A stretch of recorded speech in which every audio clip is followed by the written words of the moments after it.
ମୋ ନାଁ ହେଉଛି ଚୌଧୁରୀ ସରଫରାଜୁଦ୍ଦିନ ଅହମଦ। ଓକେ ସାର୍, ଆପଣଙ୍କର ବିଜେଡି ବିଜେପି ମେଣ୍ଟକୁ ନେଇକି କ'ଣ ମତ ଅଛି? କଟକ ଉପରେ ତ ଆଜ୍ଞା ବିଜେଡି ବିଜେପି ମେଣ୍ଟ ଉପରକୁ ନେଇକି କହିବାର ଅଛି। ବିଜେଡି ଆକ୍ଚୁଆଲିରେ ପୁରା ଅବିକା ତାର ସିଚୁଏସନ୍ ବହୁତ ଖରାପ ଅଛି। ଯେହେତୁ ବିଜେପି ସହିତ ମେଣ୍ଟ କରୁଛି, ତେବେ ବି ବିଜେଡ଼ିର ଚାନ୍ସେସ୍ ଅବିକା କଟକରେ ଏତେ ଭଲ ନୁହେଁ। ତ ଆଇ ଥିଙ୍କ ବିଜେପି ଯେଉଁ ଅବିକା ଷ୍ଟାଣ୍ଡ କରିବ କଟକରେ, ଦେନ୍ ଆଣ୍ଟି ଗୋଟେ ତ ପାର୍ଟି ଅଛି କଂଗ୍ରେସ। କଂଗ୍ରେସ লিডিং କରିବ, କିନ୍ତୁ ବିଜେପି ଆସିବାର ଚାନ୍ସେସ୍ ନାହିଁ। ସାର୍ ବିଜେଡ଼ିର ବିଜେଡ଼ି ତ ଆମର ଫିଫ୍ଥ ଏଟା লিডিং କରୁଛି, ଏ ସିକ୍ସ ଆସିଲା ବେଳକୁ ଚାନ୍ସେସ୍ ଅଛି। କଂଗ୍ରେସର ବି ଚାନ୍ସେସ୍ ନାହିଁ। ସାର୍ ଆପଣ କ'ଣ ଭାବୁଛନ୍ତି ଏଥର ଇଲେକ୍ସନଟା କେମିତି ହେବ? ଇଲେକ୍ସନରେ ଏଥର ଚାନ୍ସେସ୍ ଅଛି। ଆକ୍ଚୁଆଲି ଫାଇଟ୍ ହେବ ଆମର କଂଗ୍ରେସ ଆଉ ବିଜେଡ଼ି ଭିତରେ।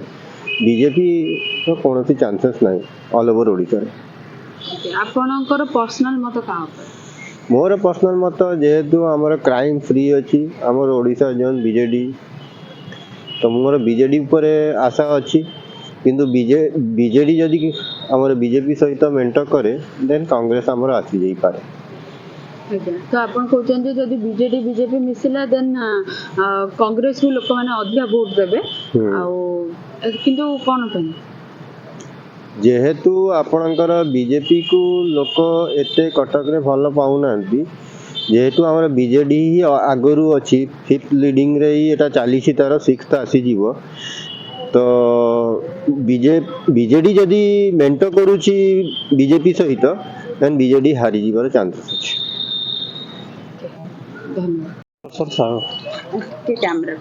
ଆଜ୍ଞା ସାର୍, ଆପଣଙ୍କର ମେଣ୍ଟକୁ ନେଇକି କ'ଣ ମତ ଅଛି, ଆଉ ଆପଣ କ'ଣ ଚାହୁଁଛନ୍ତି ଯେ ମେଣ୍ଟ ହେଲେ କ'ଣ ଅସୁବିଧା ହେବ, ଆଉ ମେଣ୍ଟ ନହେଲେ କ'ଣ ଅସୁବିଧା?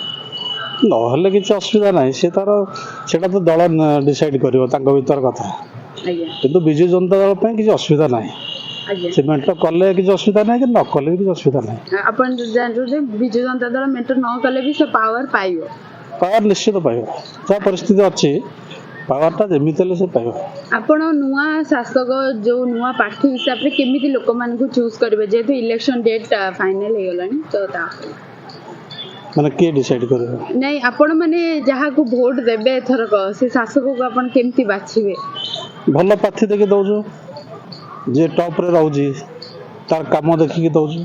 ଆଜ୍ଞା, ବିଜେପି ଉପରେ ଆପଣ କ'ଣ କହୁଛନ୍ତି ଯେ ବିଜେପି ଯଦି ମାନେ ମେଣ୍ଟ ନହେଲା, ଦେନ୍ ତାର ଅସ୍ତିତ୍ୱଟା କେତେ ରହିବ? ନା, ଓଡ଼ିଶାରେ ଭଲ ରହିବ, ମାନେ କିନ୍ତୁ ଓଡ଼ିଶାରେ ବିଜୁ ଜନତା ଦଳ ସରକାର କରିବାଟା ନିଶ୍ଚିତ, ବିନା ମେଣ୍ଟରେ ବି। ଆଜ୍ଞା, ଆଉ କିନ୍ତୁ ବିଜେପି ଓଡ଼ିଶାରେ ବି ଭଲ କରିବ, ଲୋକସଭା ସିଟ୍ରେ ଭଲ କରିବ, ଯାହା ଆଶା କରାଯାଉଛି। କାରଣ କେନ୍ଦ୍ରରେ ପ୍ରଧାନମନ୍ତ୍ରୀ ନରେନ୍ଦ୍ର ମୋଦି ସମସ୍ତେ ଚାହୁଁଛନ୍ତି, ଓଡ଼ିଶାରେ ବି ନବୀନ ବାବୁଙ୍କୁ ଚାହୁଁଛନ୍ତି। ତେଣୁ ନବୀନ ବାବୁ କି ହଟେଇବାର ନାହିଁ, କି କେନ୍ଦ୍ର ସରକାରଙ୍କର ବି ଯୋଜନା କିଛି ଖରାପ ନାହିଁ।